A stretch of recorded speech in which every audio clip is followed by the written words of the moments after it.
Everyone, it is Bridget here from Bridget's Healthy Kitchen, wishing you a wonderful day wherever you are and whatever it is you are doing. I hope you are safe. Thank you for joining me on this episode of our quarantine kitchen. This is, I think I've lost count of the days. I think it's like day 37 or 38 for us being in quarantine or in lockdown. So, we're getting a bit inventive with the cooking, just trying a few things. I have gotten officially into the back of my freezer, the back of my pantry. I'm finding all these goodies that I didn't know were there, that I just kind of put new food on top of. So I've learned a very valuable lesson during this lockdown process, is that stock rotation is very important because you never know what you're going to find at the back of your cupboards. And if you've never been to the back, or you haven't been to the back of your cupboards in a few days or a few weeks or a few months, now's a good time to have a look, because you just don't know what you're going to find. I found some really interesting flour that we're going to be using in today's class, and we are making healthy crepes. Now, I'm sure you guys are all familiar with what a crepe is. It's a very, very thin pancake, very, very thin and quite large. Unlike a pikelet, which tends to be really small, and it's definitely a Australia, New Zealand, UK type of thing, a pikelet. Americans sort of go, what is that? They have no idea what a pikelet is. And then of course we have the pancake, which we all know, which comes in various sizes, usually quite fluffy, has some baking powder or baking soda in there to give it a bit of a rise. And then we have this incredible French creation, which is the crepe.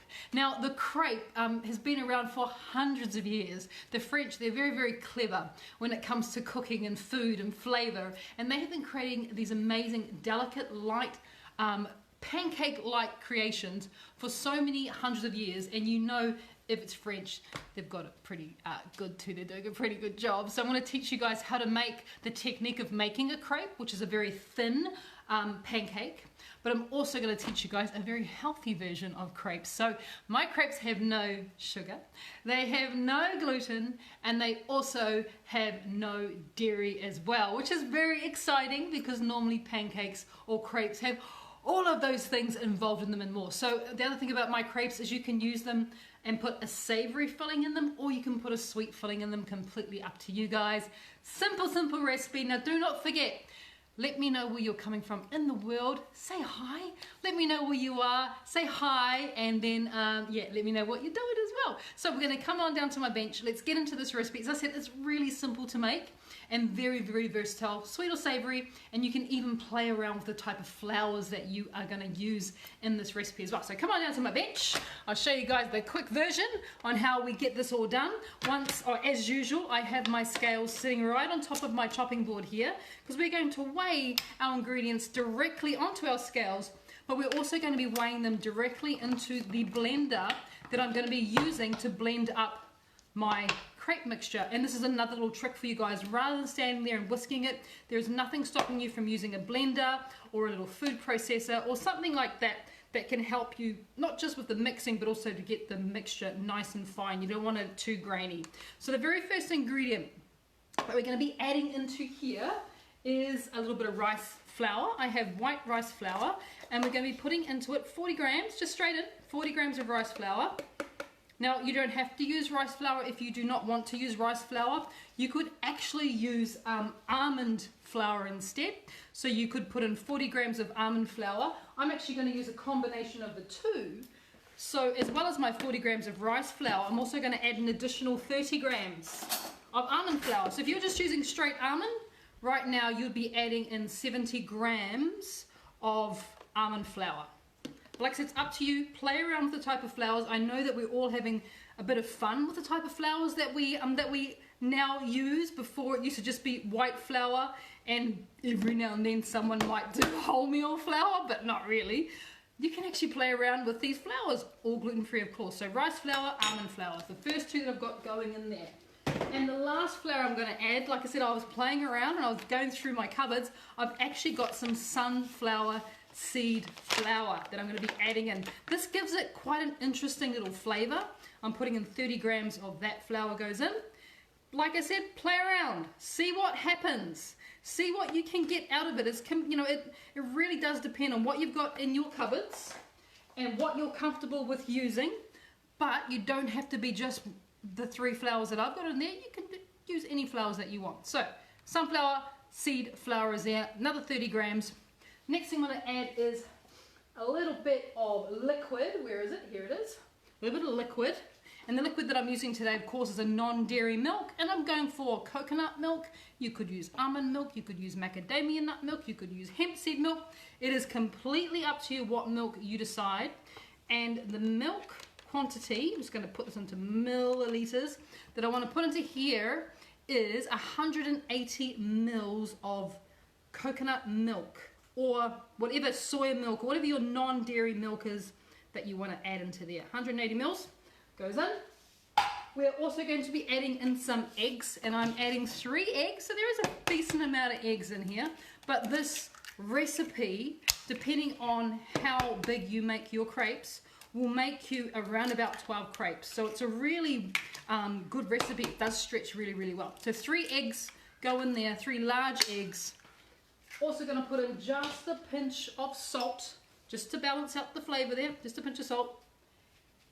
And the last thing that we're going to add is a little bit of oil. And I'm using traditionally, we'll be using butter for a traditional crepe recipe, but I'm using coconut oil, and I'm putting 45 grams or 45 mils of coconut oil goes in there. If you wanted to, you could also use avocado oil. I would suggest you don't use use olive oil in this one, only because the mixture gets really, really hot, and we don't want that wonderful olive oil to burn. So 45 mils of the oil goes in there, liquid of course, as you can see. Then we're going to put on the lid. Make sure that your, whatever it is you're using, make sure it's big enough, because you don't want to get this mixture all over the bench if you overfill your little food processor or your blender. So we want to give it a good blend. I'm using quite a high-powered blender, only because I really want that, because with the different types of flours, they can be a bit grainy, and I don't really want that graininess. So I'm going to make a loud noise just for a second.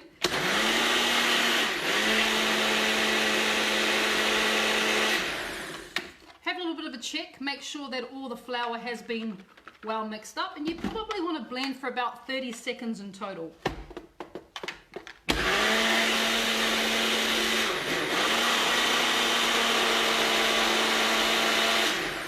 If you're wondering whether you can use your NutriBullet, yes you can, if you do have a NutriBullet. But what you're essentially looking for is, of course, a pancake-like consistency from your batter. Now we've moved on to batter, and this is the sort of consistency you're after. So it's pretty watery. Pancake's quite a lot thicker, as you know. Pikelet is even thicker still. Whereas when it comes to crepes, this is the consistency that you're looking for. And you may not be able to pick this up on the camera, but my mixture is quite a, what sort of color would it be? I'd say it's a beige color. So it's not creamy, it's more of a beige, and that's because of the color of the sunflower seed flour. So if you were to use more sunflower seed flour, you would find that your crepes would be even darker still. But like I said, it really is an opportunity for us to play around with flowers and also with color, because at the end of the day, you're going to get a pretty good result no matter what sort of combination of flours that you use. So now that my batter is looking pretty good, I'm going to get that out of the way. We don't need that anymore. You could at this stage, like make this the night, if you're having crepes for breakfast, make this the night before and leave that in the fridge. It'll be perfectly okay to just cover it in a bit of cling film and pop that in the fridge, ready for you for the morning. In fact, this mixture, this batter, actually benefits from sitting for a while. So if you're able to allow it to sit for 10, maybe 20 minutes, you'll find that it does thicken a little bit, but not 100% necessary, but totally possible if you wanted to leave it overnight. So we're going to now think about what we're going to be using to cook our crepes. Now I have here a very traditional crepe pan. So I'll show you guys. You can see look how thin that is. I've had this pan, I couldn't even hazard a guess on how long I've had this crepe pan in my arsenal of equipment. It has literally been all around the world with me, with the rest of the things that I love. And it's your traditional crepe pan. You know it's a crepe pan because just look how thin it is. That is just, and it's just basically made of metal, of steel.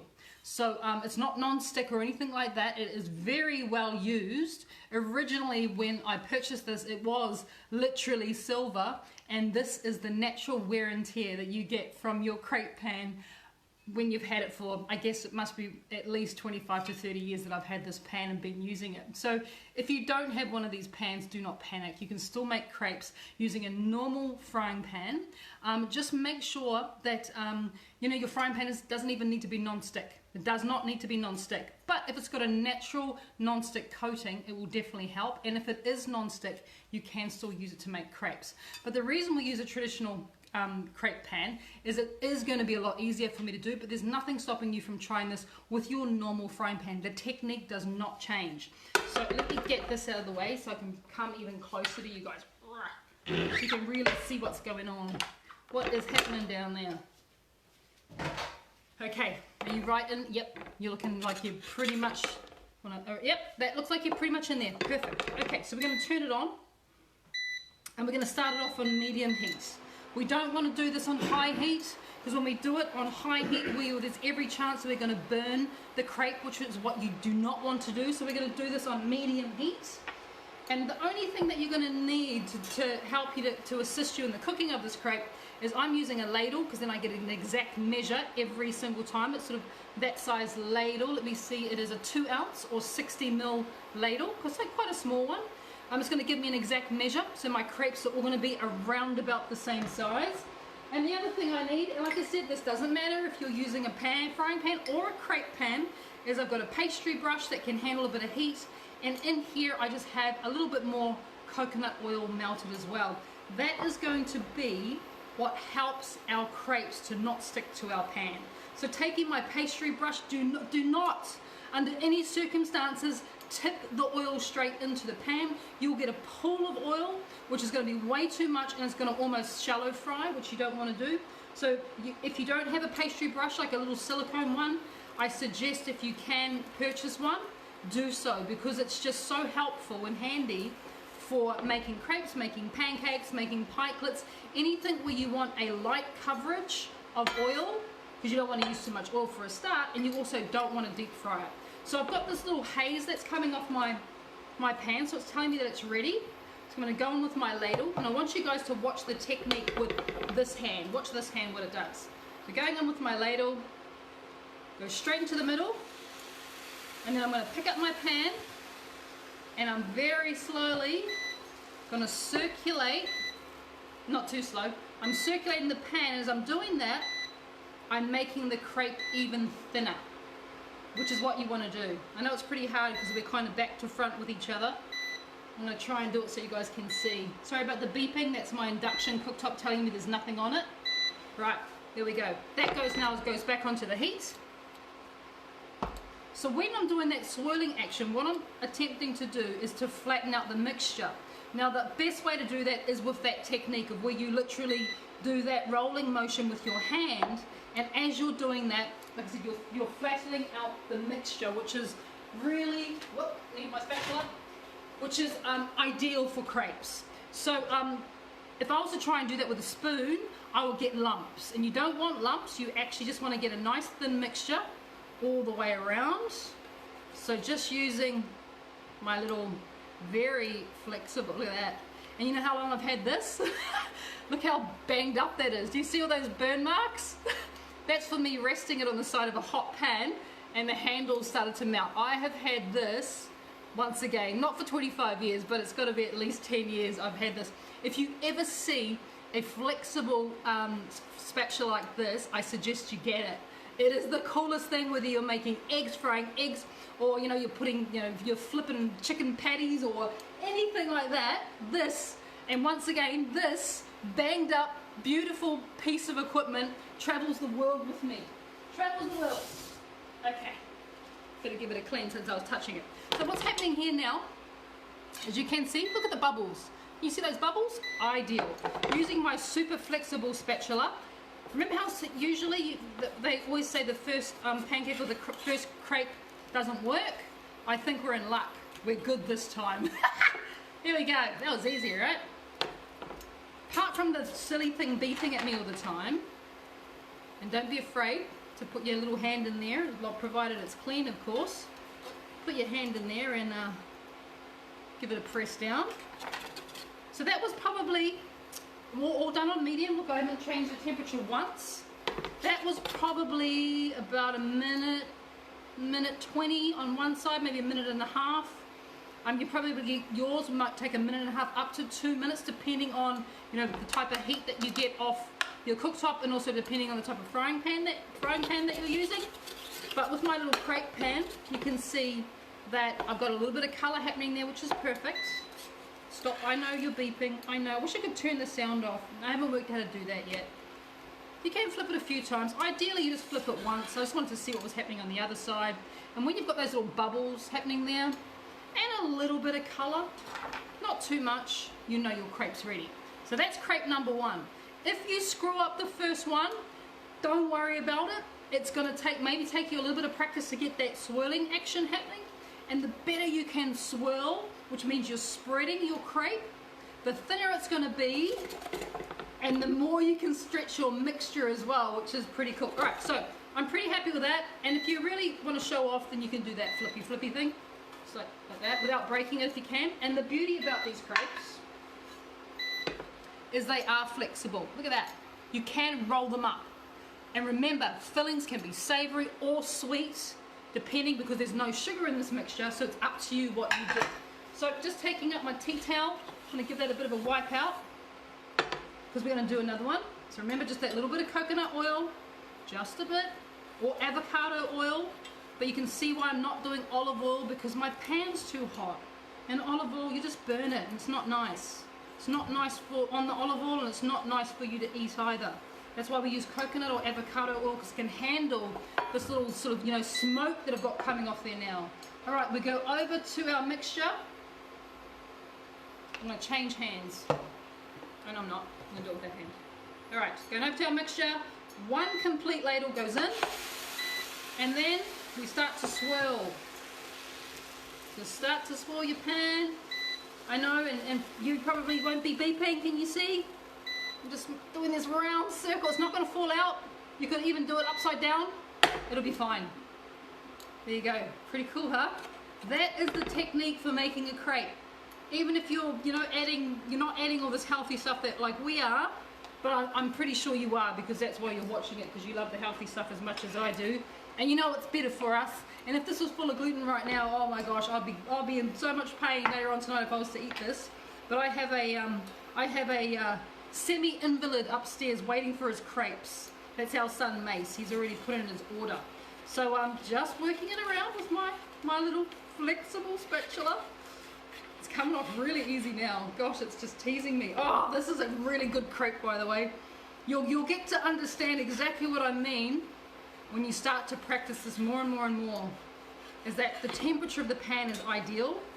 So we've got a nice little color happening there. And sometimes, like I said, it does take more than one attempt with your crepe. Ready? Flip. Oh yeah. See? Color's better.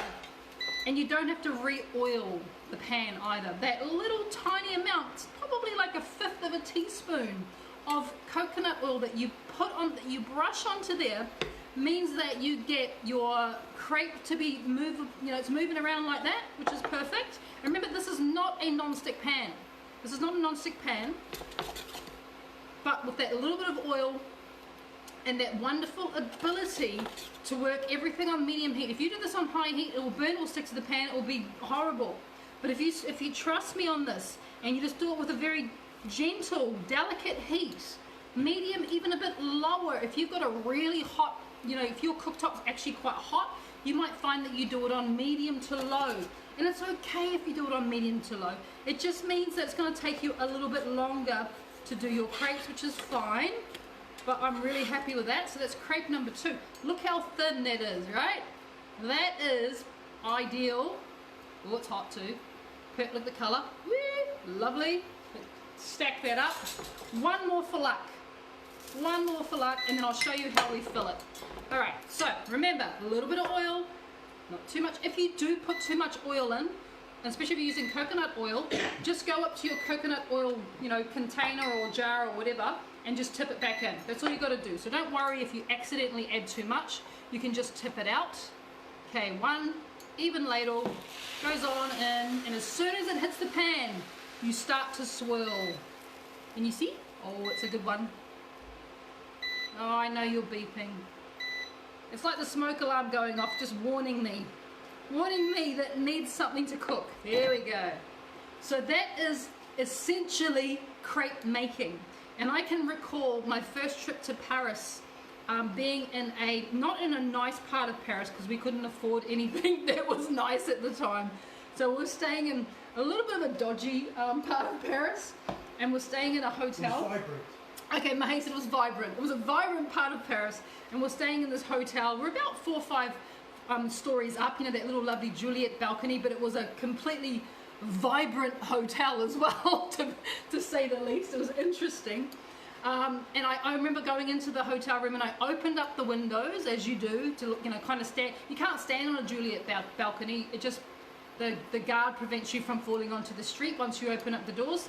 So I opened up the doors so I could look out into the streets of Pigalle, which is, anyone's been to Paris, you know exactly the place I'm talking about. And I instantly got this whiff of someone making pancakes right below us. It was a street vendor, and he had his cart there, and he was making crepes right underneath us in the street.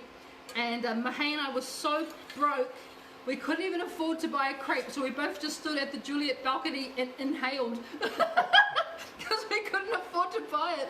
We spent all the money we had on this vibrant hotel room that we stayed in, but it was the most exceptional trip, and I'm so excited that I'm making crepes for you guys now, the healthy version, and it's not on a vibrant, you know, street corner.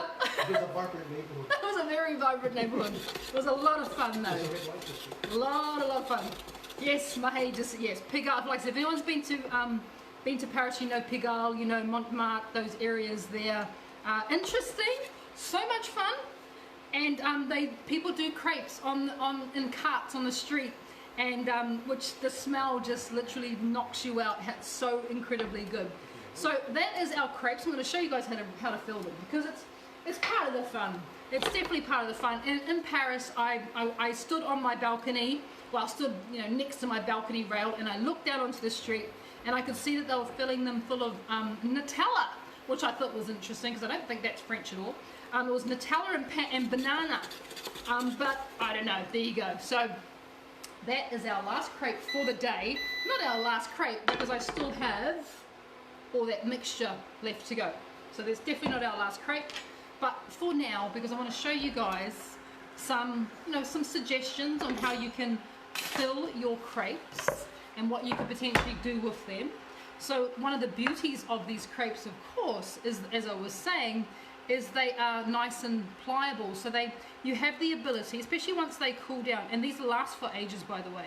They last for a long time. Once they cool down a bit, you then have the ability to do whatever you want to them. Fill them inside there. You can put chicken and lettuce and tomato and avocado in there and make the most gorgeous savory pancake or savory crepe. Apologies, France. Savory crepe. Or you could do what's going to make our son extremely happy, is you could do it with a little bit of a sweeter option. So I'm going to show you guys just an idea. But please, by all means, do the roast chicken, tomato, you know, avocado, bacon thing, because that would be amazing. But if you're having this as a bit of a treat, then one of the best things that you can do with your crepe, and I always serve a stack of crepes on the table and then everyone help themselves, or pancakes, or whatever it might be. And I did see that someone recently made my healthy pancakes, and did you see that, Mahé? They did the ricotta pancakes, the gluten-free ones. Completely blew her mind. If you're watching, you are a legend for doing those pancakes. I know they're really good. I think they're in the, I don't even know which ebook they're in. Mahé, which one's that? The pancakes out, my healthy gluten-free pancake recipe. Mahé's going to find out what ebook that is, so you guys can have the recipe. Okay, so let's just imagine we're going to do one at a time. So I'm going to start with, a crepe. Imagine we're on the table, we've got a lovely big stack of crepes, of course. I personally like to put jam on my crepe, but this isn't just any old jam. This is my sugar-free berry chia jam. amazing, my sugar-free berry chia jam. So obviously it's sugar-free. It's also preservative-free because there's no sugar, so it does need to be stored in the fridge, and it probably only lasts for a week, 2 weeks, but it never kind of lasts that long anyway in our house because it's so yummy, and it's perfect for something like this. Oh, see, you can tell it's homemade because look, I've got a big chunk of berry in there. So I am totally going to do my sugar-free chia berry jam because why wouldn't you? Absolutely gorgeous. As well as that. Is that the lightest pancakes in the world? Oh yeah, maybe. Mahesh is trying to find this, showing me. Yes, it is. That's the one. Yep. Healthy treats. Healthy treats. So if you want my amazing gluten-free, sugar-free pancake recipe, the lightest pancakes in the world, and they literally are big fluffy pancakes. Yum. Then Mahesh just found the recipe is in the Healthy Treats ebook, which I do believe also has, and I'm hoping it does, also has the recipe for my berry chia jam. If you want to make that, this will take you 3 minutes to make. In fact, you could make this jam while you're cooking crepes.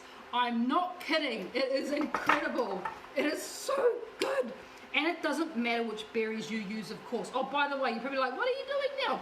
This is just a little bit of coconut yogurt. You don't have to have it, but you can. Actually, you know what? The jam on its own is pretty good. Like, seriously good. And then we're just going to give it a little bit of a swirl. Berry chia is in the healthy. And Mahe has just informed me that not only is the pancake recipe in the Healthy Treats, but the jam is in the Healthy Treats ebook as well. Mahe, could you please throw up a link for that? Would be wonderful. So this is, now we've just kind of got berries and cream, yeah, on there, which is good. You don't have to have yogurt, you could just do jam, amazing. If you wanted to add a bit of sweetness, you don't even have to do that actually, but if you wanted to, there's nothing stopping you from getting a little bit of an icing thing happening there, which will be really, really nice. And because this is going to our son, and he has a sweet tooth like you would not believe, I'm going to do one more thing to it. Bear with me, please, while I grab it. Our alternative to maple syrup is Fibre Syrup. If you want to know where to purchase it, just Google Fibre Syrup, and you can only buy this online. I've never seen this in the store. And if you wanted to just have that syrupy version, then you would do that, and you would have the perfect crepe. Look how light it is. You can roll it like that. Oh my gosh. And just go for it. I know, right? Gorgeous. Absolutely gorgeous. This is such a wonderful recipe, and we've done it all without sugar. We have done it without gluten. We've even done it without dairy. And yet it still looks like a gorgeous crepe that we can eat, which is fantastic. I'm going to make a few more for the family. I hope you have enjoyed tonight's episode of Quarantine Kitchen. I'm sharing a recipe with you guys online tomorrow, which I'm very excited about. So keep an eye out for Bridget's Kitchen. Brand new recipe coming to Bridget's Healthy Kitchen here on Facebook tomorrow. Enjoy your night. Look after yourself. And please remember, everyone, keep calm and keep cooking. Take care.